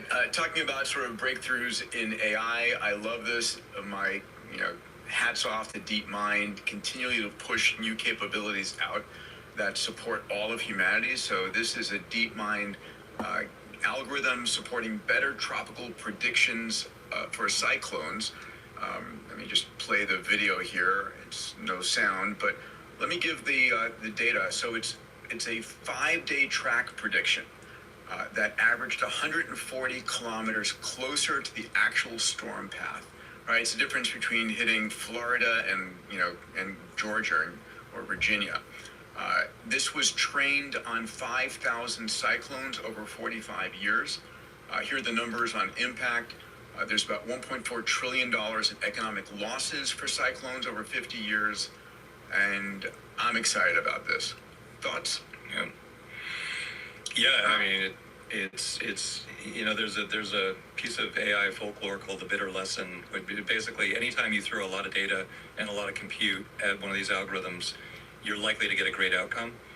You can sit there and stare at a wall trying to think through how to do it with differential equations for 3 years. You're not going to compete with the big data approach. And this is a great case study. I'll bet the people working on this got it cranked out in a very short period of time with just a couple of people, yet it's far more effective than anything that's been done over 50 years of weather research. So there's so many of these around. It's just the benefit to humanity if we coordinate it and wrangle it correctly is just immeasurable. And this is a great example. Salim, what are your thoughts here? I label this as nothing to see here, and I don't mean that in a negative way. This kind of thing should be completely expected, right? You take an ancient data set where we had human beings trying to hand plot these things, which are never going to do that well, and now you throw AI at it, plus the rich data set that's very bounded, and we know exactly the history. Of course, it's going to come out with a much better thing, and thank God, because look at the predictive ability now going forward. Huge impact. But I think we should take this as we should expect like 1,000 of these coming out in the next year or two. Yeah, I agree. These would have been great X prizes as well, and I've been pushing for this. I think DeepMind is an extraordinary company under Demis Hassabis, and they're creating these kinds of assets to support humanity is really in their DNA, in their culture.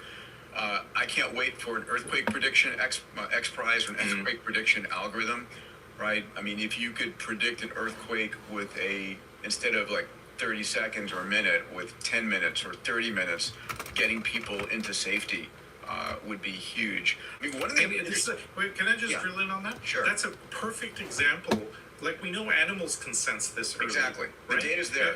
The data's there. We just have to get the right kind of algorithmic approach to it. And that's an area where I would expect to see a breakthrough in something like that. And then when it happens, everybody's going to go, oh my God, this is unbelievable. But we should expect things like this. And in fact, we should take areas and go find areas where we know what the answer could be. We know definitively it's possible, and then put AI against that. Yeah, my guess is we'll see earthquake prediction algorithms within the next 2 years, if not sooner. Here's an interesting, controversial thought on this. Imagine if you could control the direction of a hurricane. So you, instead of having it hit Miami, you steer it down into Central America. You go, oh my God, why would you possibly do that? That's terrible, Well, so if you hit Miami and the cost of the impact there is, $50 billion for that, and the government of Costa Rica says, listen, you pay us $20 billion and you can land the hurricane here.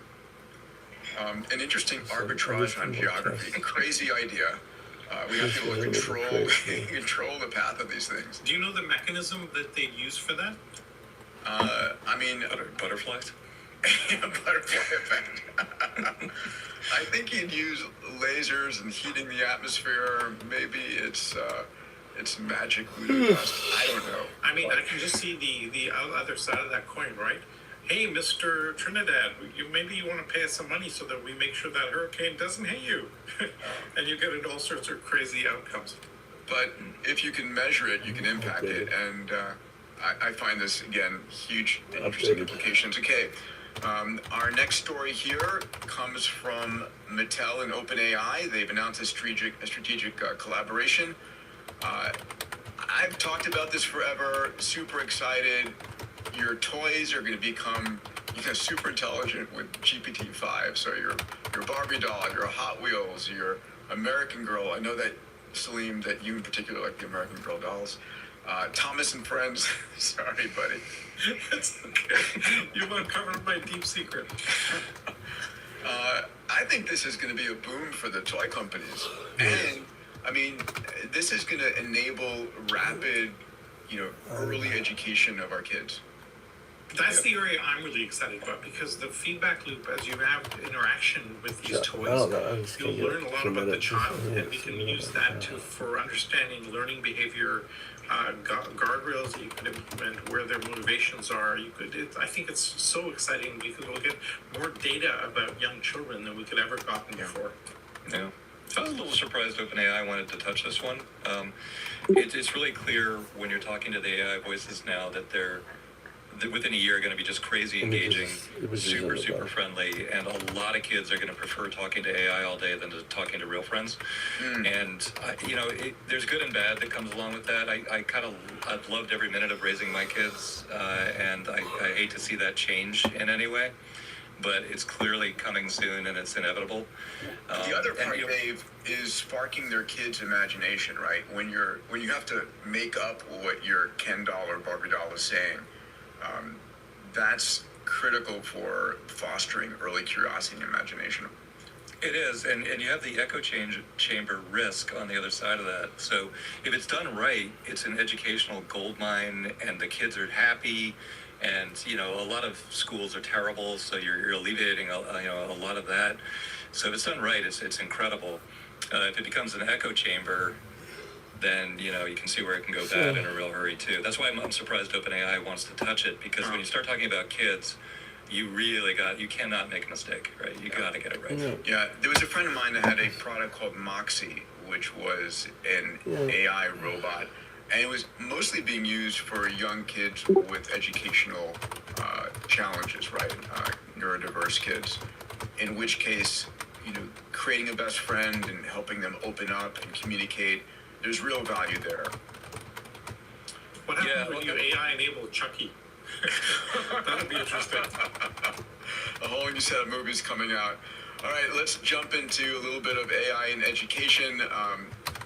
These are some scary reports that came out. So this is in Time magazine. ChatGPT may be eroding critical thinking skills, according to a new MIT study. Dave, did you track this?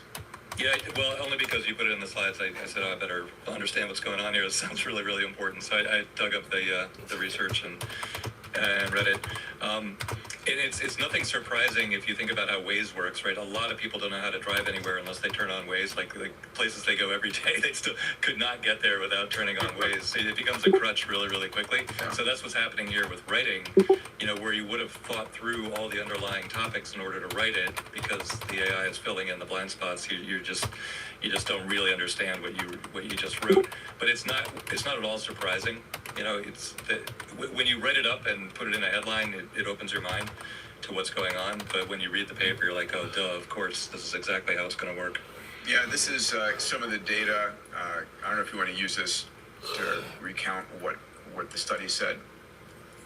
Yeah, well, no, it's really straightforward. If you write a document yourself and you have to think through every single word of it, that time that you put in means you can then recount what you just wrote with incredible accuracy. So, the failure rate on the top line shows your quoting accuracy of what you were just talking about.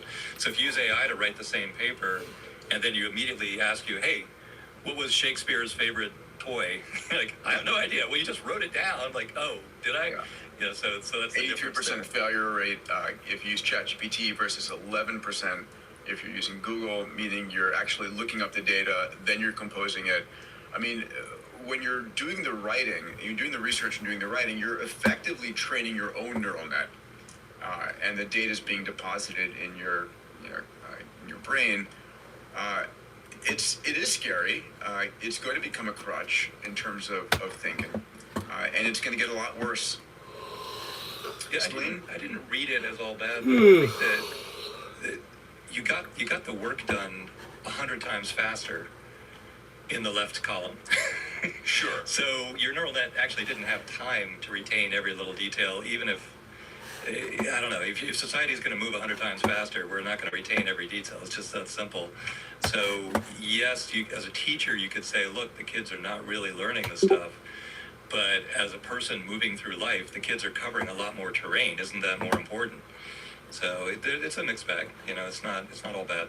Salim, good or bad? What are your thoughts? I have an 80-20 approach. 80% unnerved, 20% will navigate this. So the 80% is, I actually saw this with Milan, my 13-year-old. He was writing an essay and he just used ChatGPT to write the essay. And he clearly had no memory of that essay. He would have fallen completely into these buckets, right? And so when I saw this slide, I was like, whoa, this reminds me completely of what Milan just went through. And he has no cognitive framing for what he wrote in that essay. Okay, because he used the AI to help. And so now the other side of it is it's happening much faster, et cetera, et cetera. I think the key question is how do you effectively train kids on critical thinking into the future? And a guest we might want to think about is Nicole Dreisky, who's actually solved this problem and has found a way of teaching critical thinking into kids in a very active and a very accelerated way compared to where we do it. The last point I'll make is that I remember seeing a study that 52% of the CEOs in Silicon Valley are liberal arts majors. Right, which is the ability to think in different ways is a critical factor of success in leading a tech company. I find that really interesting. There's Graham has a different spin on that the liberal arts majors succeeding is more tied to their desire to not do irrelevant, difficult things and get to important topics, and it's just an easier way to get through. It's a good silliness. It's a good filter. It's a good filter. Dave or Slim, I don't know if you saw Andrew Kaparthe's presentation at the AI Startup School. I showed it to my son Jet yesterday, trying to incentivize him about vibe coding, which Andre came up with. He put out the tweet that went viral defining vibe coding, and my son's reaction was, "I want to learn how to code, not just vibe code." Right. So I'm curious what you think about that, because the concept right now is English is the new coding language, but there's a lot of value in fundamental coding. So what are your thoughts, Dave? Oh my God, so many thoughts on this. I have a little story, amazing experience this week. I don't know if you want to hear it. I do want to hear it. Yes, you do want to hear it. It's incredible to me. You remember, right when I got out of MIT, went to MicroStrategy, came back to Boston, started my first company, DataStage. Yeah. Our very first product was using neural networks for handwriting recognition. Okay. And so I took the backprop algorithm, read the raw research paper, all the differential equations, said I got to try and code this up on real world hardware in assembly language. From the day I started on that journey until we productized it was 4 years of coding. Wow.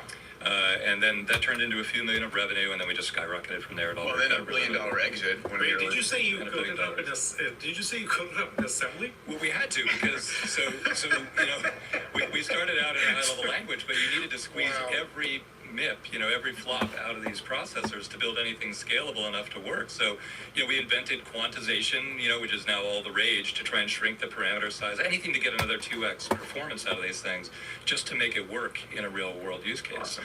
And so it's a lot of hard work. So then this week, on Monday, I said, I wonder how long it would take me to recreate that 4 years of work. And so, no joke, I'm absolutely not exaggerating. It took less than an hour to vibe code it from scratch to the exact same even the demo, the demo, graphical interface I put on it, vibe coded the entire thing in under an hour. Now, it's not entirely apples to apples, because there's a ton of open source out there that, the vibe coding can pull in. So just to be fair, but in terms of getting the job done. The broader point is well made, though. Yeah, 4 years down to an hour is just like mind-blowing what you can do. Now, your son is exactly right. Spend some time looking at the code, writing some raw code. You don't realize how much faster you are until you try and do it the old way. And so it's really, really important to get that experience. So let me give you the end of this. He went off and wrote a short story, kind of full without any help, etc., and it was mind-bogglingly good. Mm-hmm. I couldn't believe that. I thought he used an AI to write the short story, but it was really, really good. This is your son era. Like right now, the AI can do almost anything for you, but it's not creative yet. And so you still have to think, the human component is still by far the most component. Now, I don't know if that period of time will last forever, but right here, right now, is such a golden era where you're empowered, but not demoralized or crushed. It's just such a wonderful next couple of years. You really got to take advantage of it. All right, next topic here is AI and job loss. This was a Stanford survey revealing which jobs AI would most likely replace. They surveyed 1,500 workers and AI experts. 69.4% want AI to, quote, let me focus on high-value work, unquote. And 46.6% wanted to take on repetitive junk. So that's kind of obvious. We'll put this study in the show notes, but, you know, here's the occupations most likely to be automated. No news here. Bookkeepers, payroll clerks, data entry, insurance claim processors, software roles, tax preparers, public safety, telecom. Dave, Salim, any thoughts? Well, high-level thought is, look, everybody needs to become a user of AI to get ahead of this. And the study would say, wow, it looks like bricklayers are going to be immune for a while, but you're not going to go and become a bricklayer just because, you know, you got 3 more years of, like, it doesn't really give you any actionable, you know. Robots are coming for that job too. Yeah, exactly. So don't do that. just start using it every day, understand it, and ride the wave. Let's double down on that. If you're listening to this podcast and AI sounds fascinating, you're not a power user, how do you start? Salim, what do you start with? Oh, just take a task that you're trying to do and go, AI, how would I do that task? And then say, do it for me, and give it the raw data and watch it just go. It pretty much is that easy. And I love the point you made, Dave, earlier, which is I do use ChatGPT voice interface, and when I'm doing my red light therapy or taking a sauna, whatever the case might be, or driving, I'm having a conversation on whatever subject I'm curious about. And it's extraordinarily educational and fun to have this back and forth with AI, saying, well, I don't understand that term, could you dive in? Or what's the data that backs it up? Or when did that happen? I mean, just being able to have a continuous, you know, it's what a childlike memory of, or experience of why, digging deeper. That's exactly what you should do, and you know, get out of the media rut. I know, Peter, you say this a lot, but you know, we have the internet now. You can actually watch useful media like this, or you know, study KJ Hardricht and his podcast. He's phenomenal. Watch Lex Friedman, watch Dwarkesh Patel. But while you're doing it, if you don't understand anything, have either Gemini 2.5 Pro or ChatGPT 4 open, and just talk to it. Right. While you're listening to the podcast. Stay out of the mainstream media. Like, do not listen to the rock stars, sports broadcasting, whatever. It's going to distract you and suck you in. You need that time back, and use that time this way. It's once you're into it, it's just as much fun, but much more useful. Can I make a couple of points about that last line? Of course. Let's note that a lot of those roles are being done because people have to do them, not because they want to do them, right? It's grunt work done repetitively, et cetera, and it's perfect. It's a perfect area. I was really happy to see that a large number of folks, 40% said, I want to take all the repetitive tasks, because nobody wants to be doing that anyway, and now we can automate a lot of that side of it. And just a quick point on the bricklaying thing, I remember showing a drone at Singularity University a few years ago where you had drones working in cohesion to lay bricks on the wall, and the drones did it in like no time flat, because they didn't have we know exactly where the bricks need to be laid. It's totally prescriptive. Off you go. Yeah. This is a story from The Guardian. Amazon testing humanoid robots to deliver packages. Took them long enough, right? This is, we see in the image here, Agility's Digit robot. I'm going to have the CEO of Agility at the Abundance Summit with their robots. Actually, I'm going to have 4 or 5 robot companies at the Abundance Summit in March this year.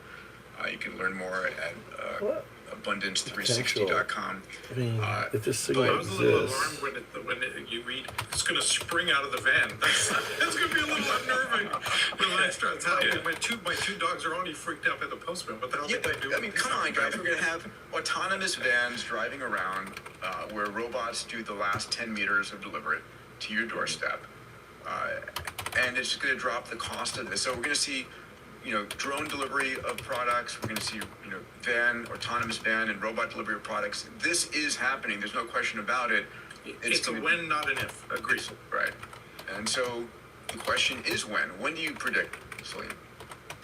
I'd say middle of next year, because the technology is all there. They just have to there's probably some regulatory stuff to get through, which might slow it down. But the technology's potential is there now. Mm-hmm. Yeah, the technology is there. I think the humanoids are inspiring everybody.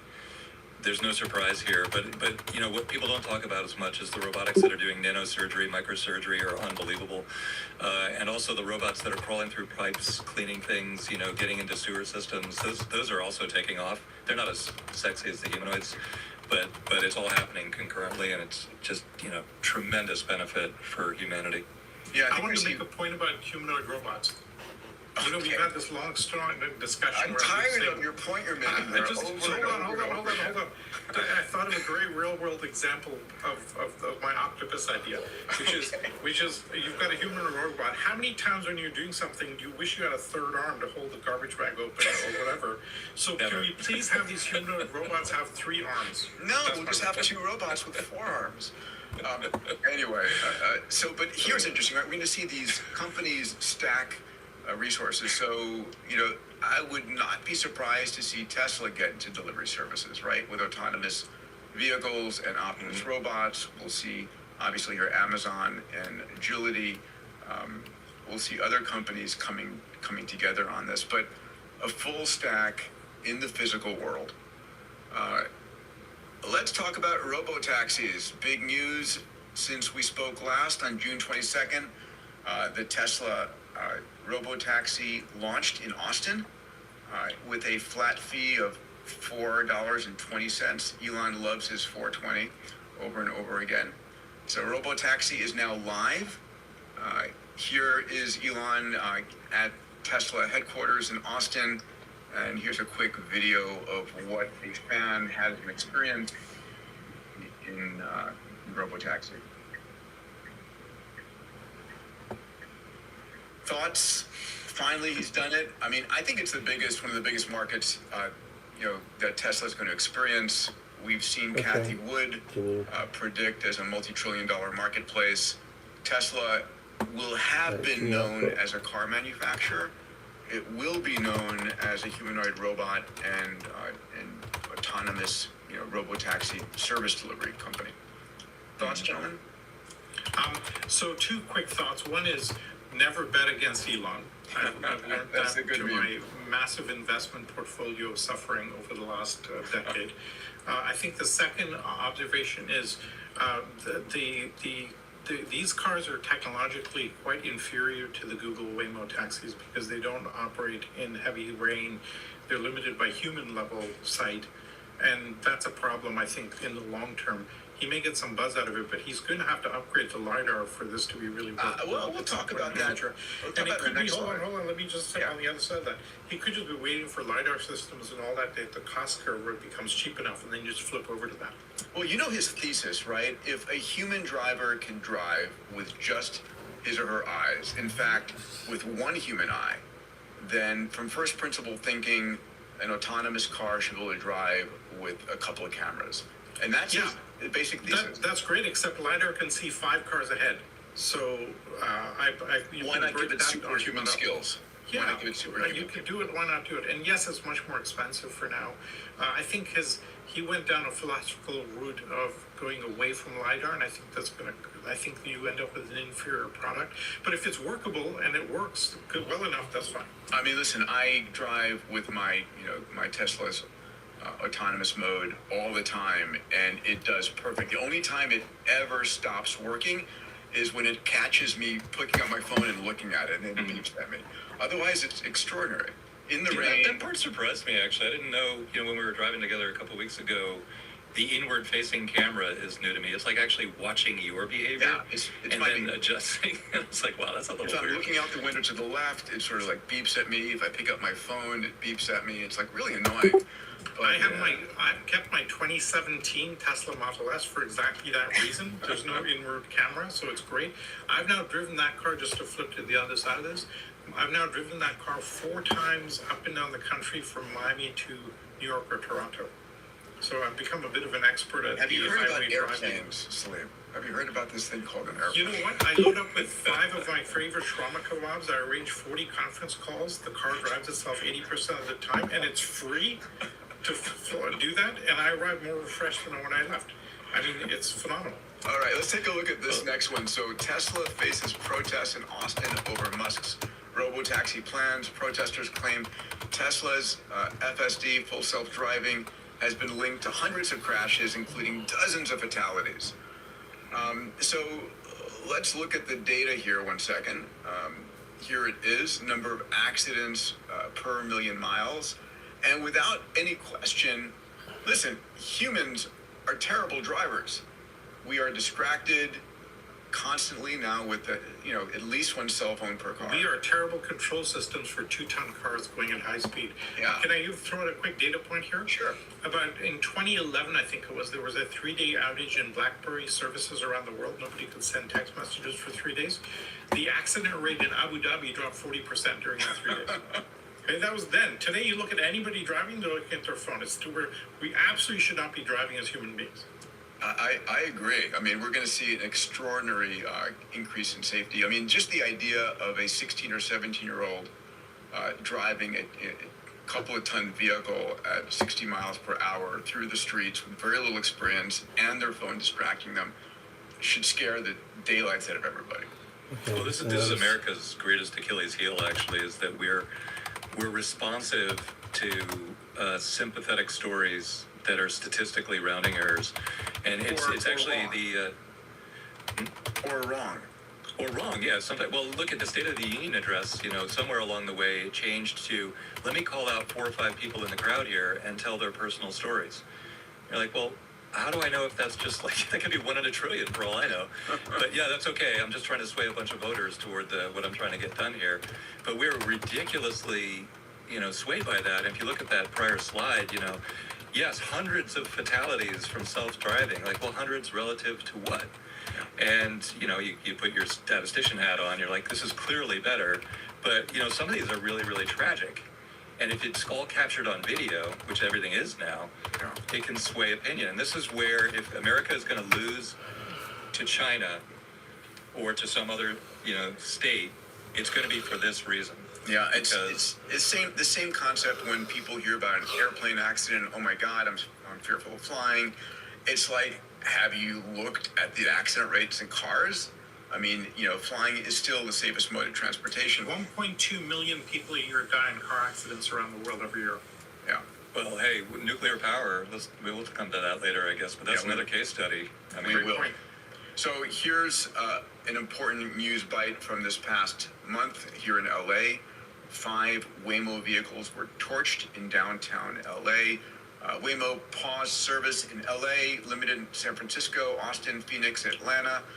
And the question is this the beginning of the Luddite revolt? Right? So are people, people responding against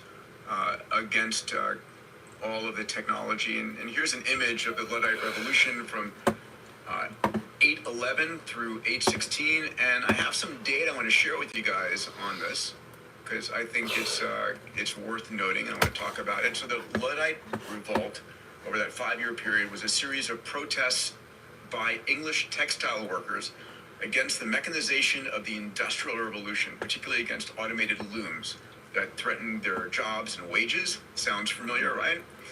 Named after the mythical Ned Luddite, the movement began in Nottingham and spread across the UK. Workers fearing de-skilling and unemployment amid economic hardship from the Napoleonic Wars destroyed machines and organized raids at night. The revolt involved thousands. The British government deployed 12,000 troops to suppress it. Sounds familiar? And here we go. Quote, machine breaking became a capital crime in 1812, leading to 17 executions, dozens of hangings, and the movement was crushed by 1816. Thoughts? Salim? Well, this is the classic immune system response, right? In a slight twist, I note when I read this up, the Waymo cars were actually called to that spot so they could be attacked. So the AI is watching those people carefully for future retribution. But I think this is the general backlash of technology against society. What we don't understand, we fear, and what we fear, we get angry at, we try and destroy it. Yeah, I should insert a picture of the picketers that are in front of OpenAI. The security guys have cleared them all out now, but if you pull one off the internet, it's very Luddite revolt looking. Yeah, and I think we are without question going to have a revolt. you know, how often and where against which companies. I mean, we haven't really started to see job displacement truly occur, but when it does hit, and I think we'll be seeing it significantly in the next 2 to 3 years until we figure it out on reskilling and Here's the original. other mechanisms. Can I give the positive spin here? Of course, we have no more rooms. We no, it's the fact that we've seen this kind of displacement fear throughout history, and we always survive it very, very well. Yes, that's of number course. one. And on the reskilling, which everybody's like, oh my God, how are we going to reskill? Note that we have AI to help reskill everybody, right? And so you can pick your passion and go, I want to be reskilled in that area, and you'll get a really good potential work.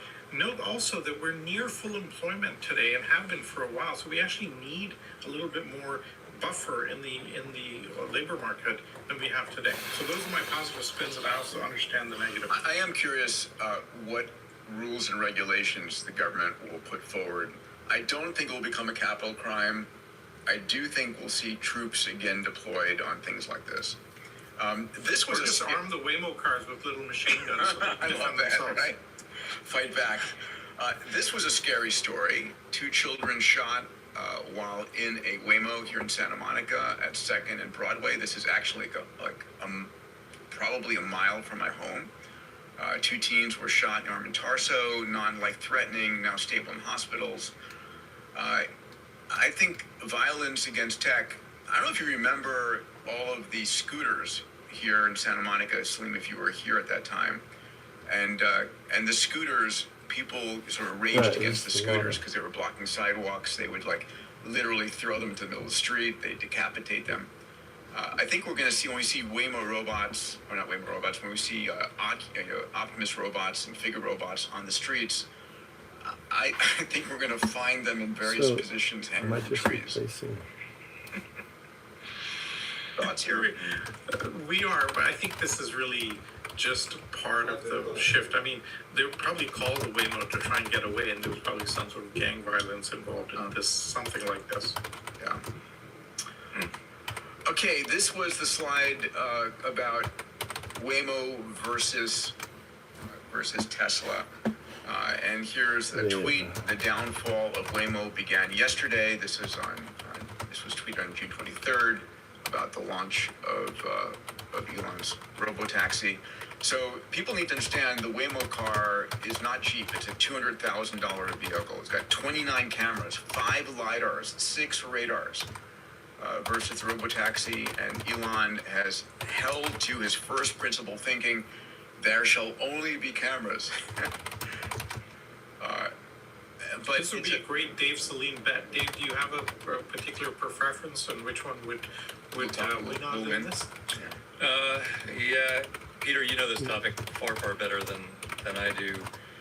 My bet, knowing what I know, is that it'll be about a 70-30 split. There's always 2 or 3 vendors in any given market in the U.S. It always stabilizes at that for antitrust reasons. Tesla will grab the lead now because they put a bigger investment into the neural chips. On the other hand, Google's got incredible technology. But if I had to bet right now, I'd say 70% of the market goes to Tesla, 30% goes to Waymo. It stabilizes. So I'm 50-50 because I always prefer better technology, but you have the never bet against Elon problem on the other side. Here's the issue. It's a huge capital expense that Waymo will need to roll out to do this nationwide. Elon's got a different option.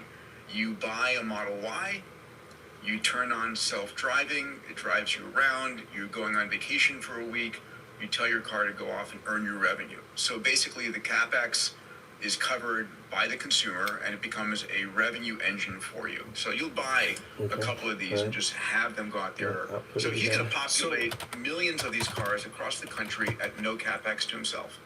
So if you apply that model, which is essentially the EXO model, which is assets on demand, and you don't own your own assets, and you let other people self-provision these assets, etc., that will win hands down because it'll scale much faster than Waymo kind of owns its own cars, which it has to. Yeah, This is directly connected to our other side bet, which is, you remember last week, Elon and Trump finally break up. Now they'll hate each other forever. I was like, no. One, this might be totally made up. They might be just trying to make PR for themselves. Wouldn't surprise me at all. But two, if it is real, which it probably is, they'll kiss and make up in no time. That was my bet. Yeah, by the way, a lot of people. Anthony Scaramucci is going to join us back on this pod to talk about how the administration. He was eerily accurate last time after inauguration, we asked him how long will this bromance last, and he said, I think 30 Scaramucci's or something like that, and it was really near dead on, almost to the day. So we gotta respect. Want to leave now? Yeah. Well, look, the government needs space launches, and Elon needs regulatory approval of that. Really good idea. You buy your car and then you lease it back to be a robo-taxi. It's just a really good idea. Let's hit a couple other quick ones. This is flying cars and drones. We've seen the Trump sign an executive order on drones and flying cars and supersonics. Really important for these drone systems to actually work. You need to enable beyond